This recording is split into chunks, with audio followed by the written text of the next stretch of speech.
Hello everyone. चलिए बच्चों, आज का क्लासेस हम लोग शुरुआत करते हैं। बच्चों, सबसे पहले मैं आपको बता देना चाहूँगा कि लास्ट क्लासेस में हम लोगों ने कवर किया था।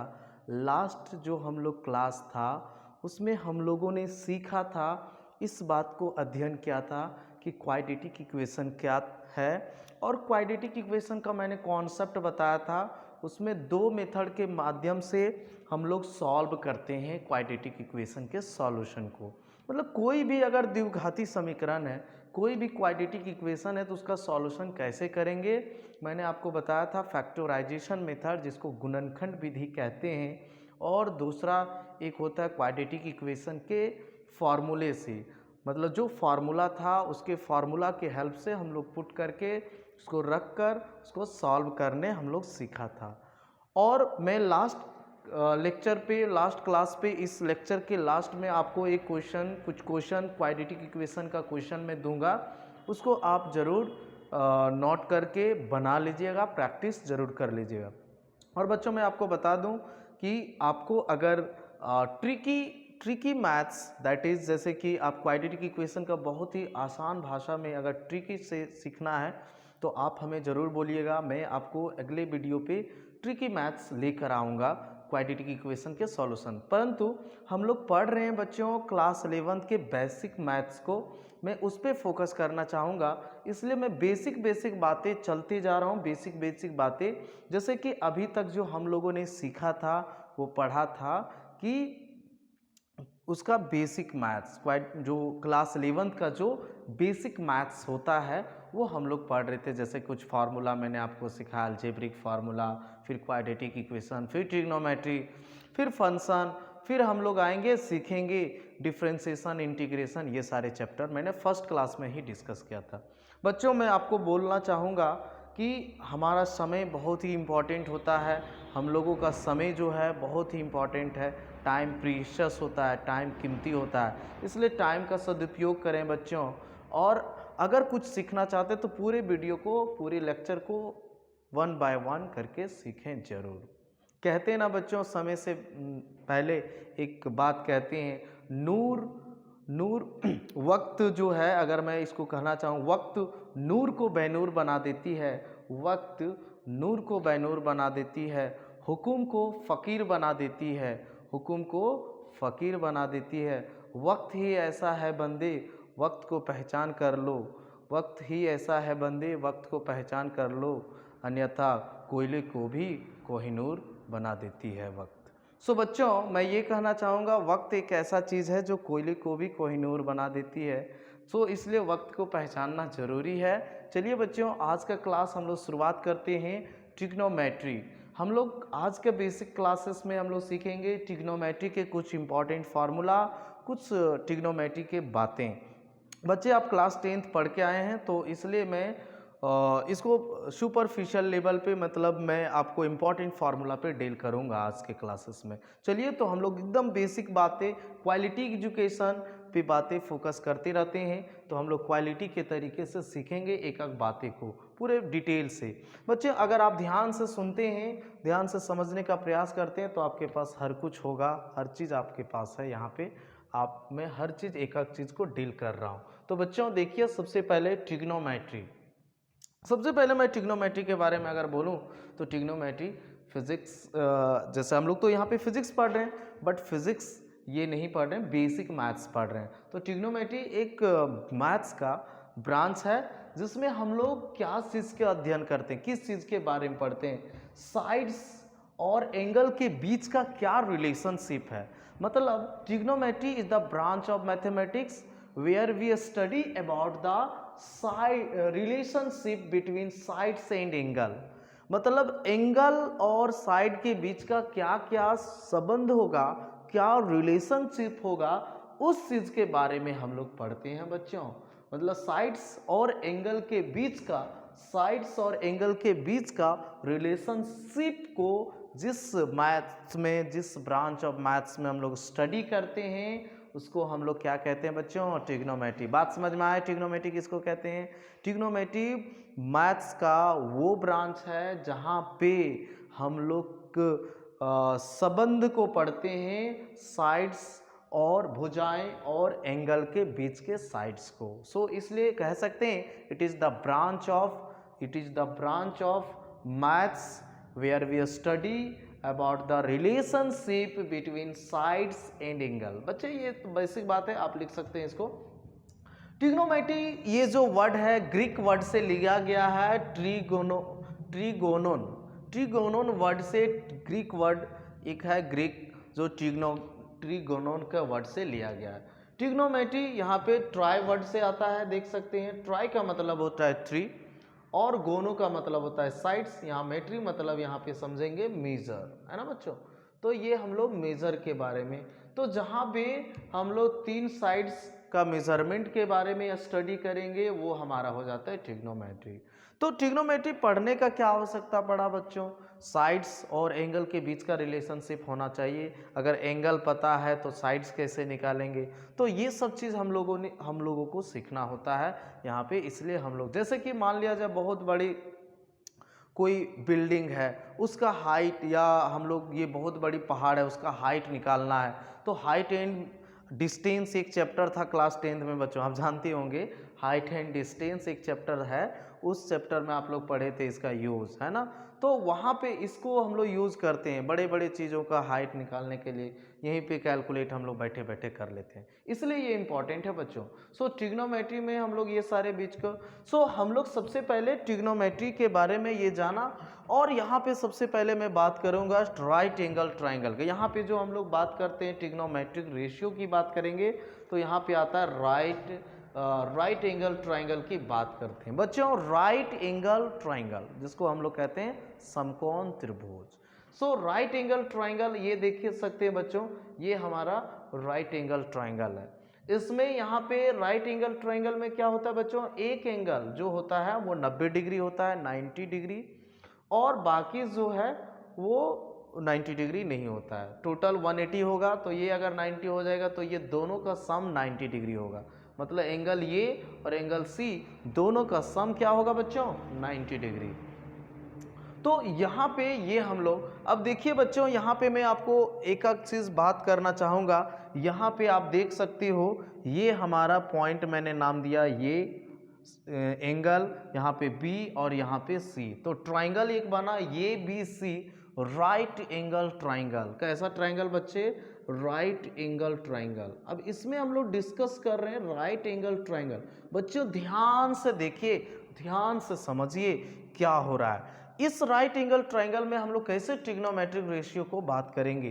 तो सबसे पहले इस देखिए बच्चों, हम लोग किसी के रिस्पेक्ट में बात करते हैं। किसी के रिस्पेक्ट कहने का मतलब क्या हुआ कि हम लोग, जैसे मैं हूँ या एक दो आदमी है यहाँ पे, तो मैं हाइट का बात करता हूँ कि मेरा हाइट उसके हाइट से कितना बड़ा है। तो किसी के रिस्पेक्ट में बात कर रहे हैं बच्चों। जैसे मैं बोलता हूँ कि मैं गोरा हूँ, वो काला है, वो गोरा है, ये काला है, तो किसी रिस्पेक्ट में बात करते हैं, किसी के रिस्पेक्ट में बात करते हैं। ऐसा नहीं कि मैं सिंपली मैं बोलूँगा मैं गोरा हूँ इसके, तो किसके कंपेयर में, किसी के कंपेयर में बोल रहे हैं गोरा और काला, कोई चीज़ के बारे में कंपैरिजन, तो विथ रिस्पेक्ट बोलते हैं। तो देखिए यहाँ पे हम लोग किसके बारे में बोलेंगे, किस एंगल के रिस्पेक्ट में कर रहे हैं, एंगल ये के रिस्पेक्ट में बात कर रहे हैं बच्चों। अगर एंगल ये है हमारा, तो इस एंगल ये का जो अपोजिट एंगल होगा, साइड अपोजिट जो होगा वो हमारा क्या होगा, BC। साइड जो हमारा होगा वो BC। तो इसीलिए यहाँ पे लिखे हुए साइड अपोजिट एंगल ये, साइड अपोजिट एंगल ये। तो ये का अपोजिट एंगल ये होगा। अगर C का अपोजिट एंगल की बात करेंगे तो आपका AB हो जाएगा। लेकिन हम लोग सिर्फ ये का रिस्पेक्ट में बात कर रहे हैं बच्चों, इसलिए क्या बोलेंगे, ये एंगल का जो अपोजिट साइड होगा वो आपका BC होगा। तो और उसके बाद जब ये एंगल का ये अपोजिट साइड है, तो इसके जो सामने होगा ये साइड को हम लोग देते हैं साइड एडजेसेंट टू एंगल ये। इसका नाम क्या देते हैं बच्चों, साइड एडजेसेंट टू एंगल ये। एडजेसेंट मतलब सामने, बगल में। दूसरा, अब जो बचा यहाँ पे एक हम लोग हाइपोटेनस। सबसे पहले तो मैं ये कहना चाहूँगा हाइपोटेनस का डिसाइड हम लोग कैसे करेंगे। जहाँ पे राइट एंगल ट्राइंगल है उससे एक एरो साइन खींचें, जहाँ पे टच हो वो हमारा हाइपोटेनस होगा बच्चों। बाकी दो एंगल होगा, एक अपोजिट साइड है ना और एक एडजेसेंट साइड। तो एडजेसेंट साइड टू एंगल ये आपका ये के इस ये एंगल के रिस्पेक्ट में ये भी हो गया और ये एंगल के रिस्पेक्ट में अपोजिट साइड हो गया आपका BC। और ये हमारा ये सी जो हमारा नाम दे दिया हाइपोटेनस, जिसको H कहते हैं। एक चीज़ मैं बता देना चाहूँगा बच्चों कि जो यहाँ पे साइड एडजेसेंट होता है और साइड अपोजिट होता है, वो दोनों जो है हमेशा ये छोटा होता है हाइपोटेनस, दैट इज हम ये कह सकते हैं H जो है वो हमेशा बड़ा होता है ये दोनों से। जैसे कि राइट एंगल ट्रायंगल में अगर इसको एक 3 रखते हैं, इसको 4 रखते हैं तो ये 5 आता है। ये आप आगे पढ़ेंगे, बट हम लोग ये हमेशा बड़ा होता है, H हमेशा बड़ा होता है बच्चों, इस बात को आप ध्यान में रखेंगे।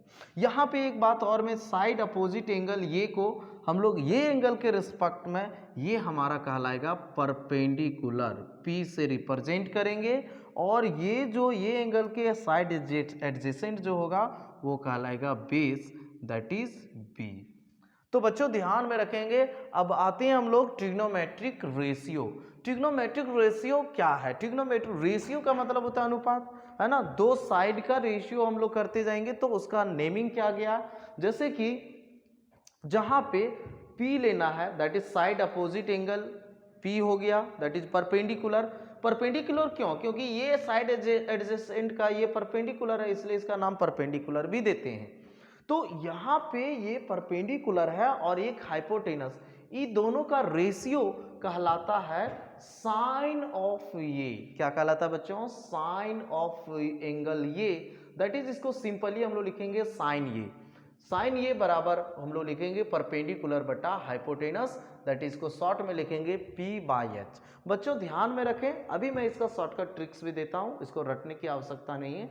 उसके बाद यहाँ पे कोसाइन ऑफ ये, दैट इज बेस बटा हाइपोटेनस को, बेस बटा हाइपोटेनस, इसको कोसाइन ऑफ एंगल ये कहते हैं। ये देखो ये यहाँ पे आ रहा है कॉस विथ रिस्पेक्ट टू ये एंगल, है ना, तो इसको लिखते हैं कॉस ये। बच्चों ध्यान रखेंगे साइन ये कॉस ये।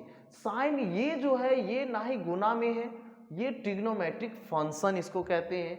साइन ये गुना में नहीं है, इसका फंक्शन है, इसी पे डिपेंड कर रहा है, इसीलिए इसको साइन ये। कभी ये मत सोचिएगा कि साइन और गुना यहाँ पे है, ये गुना में नहीं है बच्चों, ध्यान में रखेंगे। ये कभी भी ट्रिग्नोमेट्रिक फंक्शन हो और यहाँ पे कोई भी फंक्शन हो, थीटा हो, ये हो, बी हो, सी हो, तो वो गुना में नहीं होता है, मल्टीप्लेक्शन में नहीं होता है। ये सिंपली इस पे ये डिपेंड करेगा, इसका ये फंक्शन होता है। तो बच्चों साइन ऑफ एंगल ये, दैट इज सिंपली साइन ये, दैट इज P/H।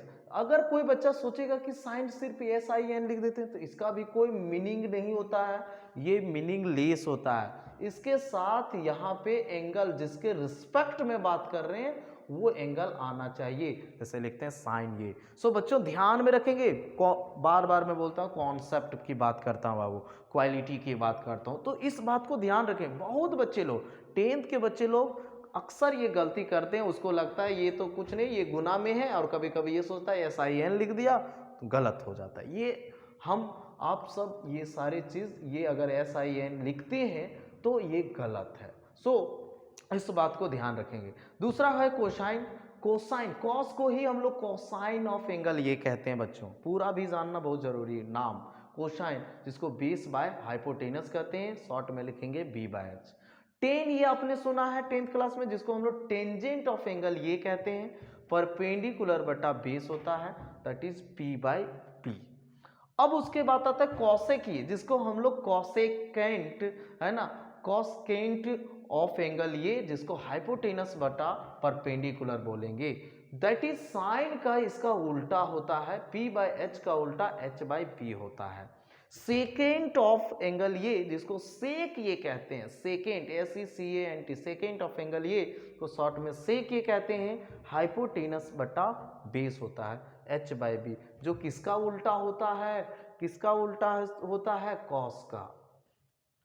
उसके बाद यहाँ पे आता है कोटेंजेंट ऑफ एंगल ये, इसको शॉर्ट में कहते हैं कॉट ये, बेस बटा परपेंडिकुलर, जो ये किसका उल्टा होता है, tangent of angle A, that is tan A का। तो बच्चों ध्यान में रखेंगे ये सारे। अगर कोई बच्चा को रटना है, ट्रिक थोड़ा सा जानना है, तो इसको याद रखने का शुरुआत कैसे करेंगे। तो सबसे पहले मैं यहाँ पे ट्रिक्स देता हूँ कि आप कैसे इसको याद रख सकते हैं। तो यहाँ पे P, यहाँ पे P है ना, और यहाँ पे B लेते हैं बच्चों, और यहाँ पे हम लेते हैं यहाँ पे H, यहाँ पे H है ना, और यहाँ पे आपका B है ना बच्चों, यहाँ पे आपका B, ठीक है, सॉरी इसको P यहाँ पे B देते हैं और यहाँ पे P। तो P B P H H B ये शॉर्ट में आप याद रख सकते हैं, है ना। ये P B P H H B हम लोग शॉर्ट में याद रख सकते हैं बच्चों, है ना, P B P H B। तो देखो तो H बाई P एक रेशियो बना तो साइन का आ जाएगा, B बाई H जो रेशियो बना वो किसका बन गया, कॉस का, और P बाई B जो बना वो किसका बन गया, टेन का। तो बच्चों ये शॉर्ट में इसको ध्यान में रख सकते हैं, ये आप इसको ध्यान में आप रख सकते हैं, है ना। तो यहाँ पे ये शॉर्टकट में हम लोग इस तरह से इसको ध्यान में रखेंगे। उसके बाद यहाँ पे बच्चों आगे चलते हैं। इसमें जो अभी मैंने बताया, देखो साइन और कॉस का जो रेशियो है इसको हम लोग गुना करते हैं, P बाय H और H बाई P। जब गुना करोगे तो बच्चों देख सकते हो P बाय H, यहाँ पे थोड़ा सा देखते हैं, P बाय H और H बाई P कट के क्या आएगा, दोनों कट जाएगा पूरी तरह से 1। दैट इज ये दोनों का जो मल्टीप्लेक्शन होता है साइन और कॉसेक का, वो हमेशा वैल्यू क्या देगा बच्चों, 1। तो sine into cosec is equal to क्या लिखेंगे बच्चों, 1। क्या लिखेंगे, साइन और कॉसेक का वैल्यू क्या लिखेंगे बच्चों, 1। अब देखो टेन का अगर हम लोग बात करेंगे, है ना, टेन का बात करते हैं तो यहाँ पे क्या होगा, है ना। तो देखो टेन का क्या बात करते हैं, टेन के टेन और कॉट का, देखो टेन और कॉट का जब टेन ये और कॉट ये का जब गुना करोगे बच्चों इसका रेशियो को, तो हमेशा क्या देगा, 1। इसी तरह से सिमिलरली कॉस और सेक का अगर रेशियो हम लोग गुना करेंगे तो हमेशा ये देगा 1। सो बच्चों ध्यान में रखेंगे, साइन और कॉसेक बराबर क्या देता है, 1, और टेन और कॉट ये का वैल्यू क्या देगा, 1 गुना में कॉसेक इंटू कॉस ये इंटू सेक ये क्या देगा, 1।